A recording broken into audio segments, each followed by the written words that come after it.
Chapter 9. Her Important Magic. As the years passed, Nanny could tell the coldness inside Maleficent was thawing. Maleficent wasn't sure if it was from Nanny's love or the thing inside her that had been growing for some time. A terrible burning feeling she sometimes felt when she was angry or sad. She tried to banish it from her mind and focus on her magic, her important magic, which she studied at every opportunity. On Nanny's bookshelf, she had found several tomes written by the Odd Sisters, 3 witches named Lucinda, Ruby, and Martha. Their pages were filled with all sorts of dark magic that intrigued Maleficent. One of the spells was particularly interesting to her.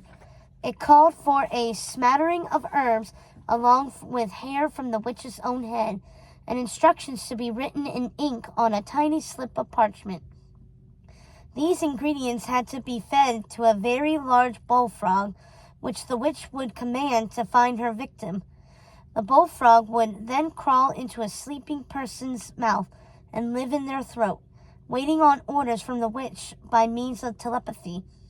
Maleficent had to look up what telepathy meant. When she did, she finally had a word for something she had observed in Nanny: the ability to read minds and communicate without speaking. From what Maleficent read in the book, she gathered from the gruesome spell was terrifying for the victim.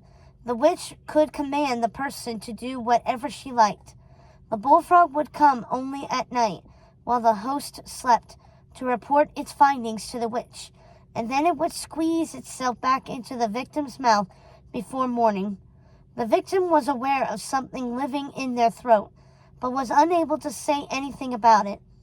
The book also had a variation of the spell in which the witch would take something personal from the victim she wished to command, instead of using a frog. It could be anything, really: a teacup, a hairbrush, or a ring. And it seems some witches collected such items should there ever be an occasion in which they needed them.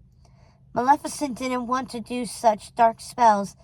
They seemed rather ghastly and repulsive to her, actually.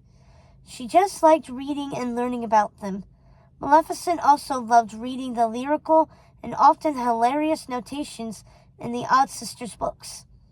They were quickly becoming her favorite spellcasters and her favorite witches. Maleficent liked knowing things. It gave her power. It gave her confidence. The more she read and learned, the less afraid she was of the other fairies. She had a deep sense of pride that while the other fairies were learning how to enchant broomsticks, she was learning valuable charms and spells she could use when she finally ventured out of the fairylands. Maleficent was learning real magic.